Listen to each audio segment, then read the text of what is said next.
Hi,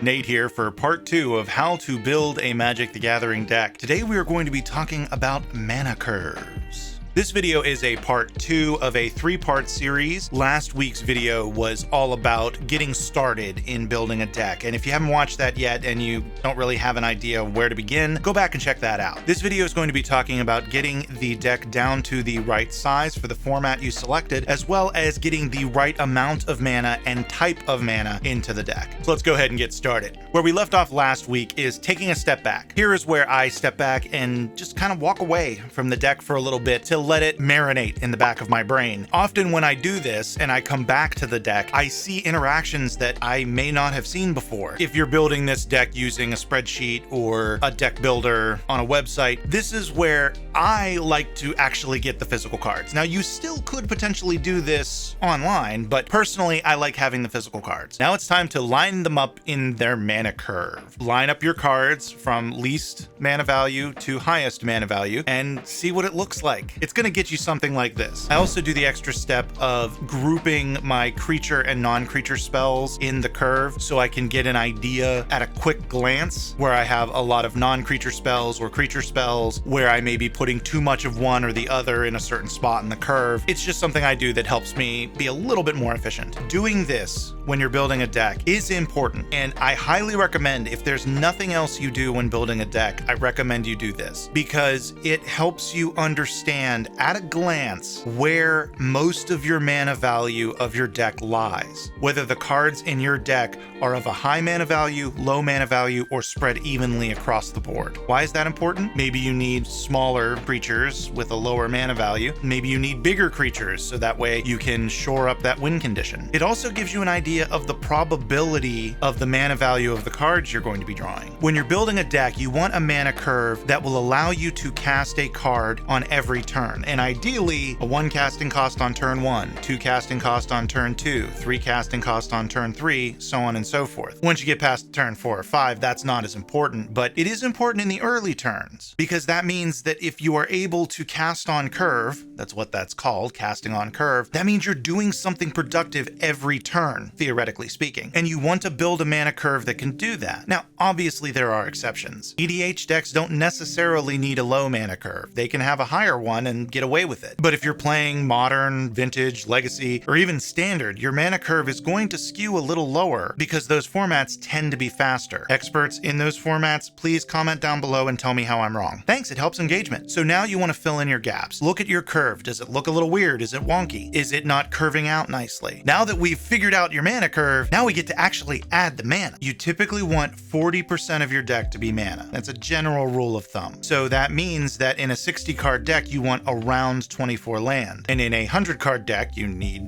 around 40 lands. Count your cards to see how many you have. And if you're in a 60 card format, add 24 to that number and see what number you get. If it's above 60, you need to make some cuts. If it's below 60, well, then you need to add some cards. And the same is true for 100 card formats. Add 40 to the number and then make cuts if the sum is above 100 or make additions if the sum is under 100. If you find yourself in a situation where your card count is coming out too high with the 40% rule, there potentially are things you can do to bring it down. The first thing is look at the cards in your deck. Are any of them mana rocks or mana dorks? Essentially, are they cards that make mana themselves? Do you have a Soul Ring in there? Do you have a Llanowar Elves? Do you have something that makes mana itself? If you do, then you can knock a land or two off the count of mana you're going to add to the deck. If your mana curve is really low in the 1 to 3 range and you have very few, if any, cards above that, you probably could cut a couple of cards off your mana count and you should be fine. Conversely, if your mana curve is very high, then you may want to consider adding more mana to that number. You want to be careful here too, because if you put too many, then you could get mana flooded very often. It's a balance, and this is where some testing is going to have to come into play. Okay, now the question comes down to, you know how much mana you're going to put into your deck, but what kind? Are you going to include any utility lands, or are you just going to have basic lands? Utility lands are lands that create mana, but also do something else. Some utility lands do not create mana, and for those, I wouldn't wouldn't consider them a part of the mana count. But there are utility lands that do create mana, so you can include them, but I wouldn't put too many in, as often they come in tapped or they only produce colorless mana, but it does depend. Here's the point I would make the decision whether I would want to include any or not. The big question is, what color mana do you want to include? If it's a monocolor deck, then that's fairly easy. Put in the utility lands you want and then fill in the rest with whatever basic land makes sense. It gets a little trickier if you have a multicolor deck. It's at this point I go back to my mana curve and I count the pips. What are the pips? They are the little mana icons on the card. I count all the red pips, then I count all the black pips, so on and so forth, and I note the totals. I do not count the colorless mana in the casting cost, so the number. I don't include those because they're colorless. Any kind of mana can handle that, and then I add them up. Now I have the total number of pips as well as the number of pips for each color, so I figure out the percentage. For a simple example, let's say I came up with 25 red pips and 30 black pips. I add that up, and that gets me 55 pips in total. To get the percentage, I divide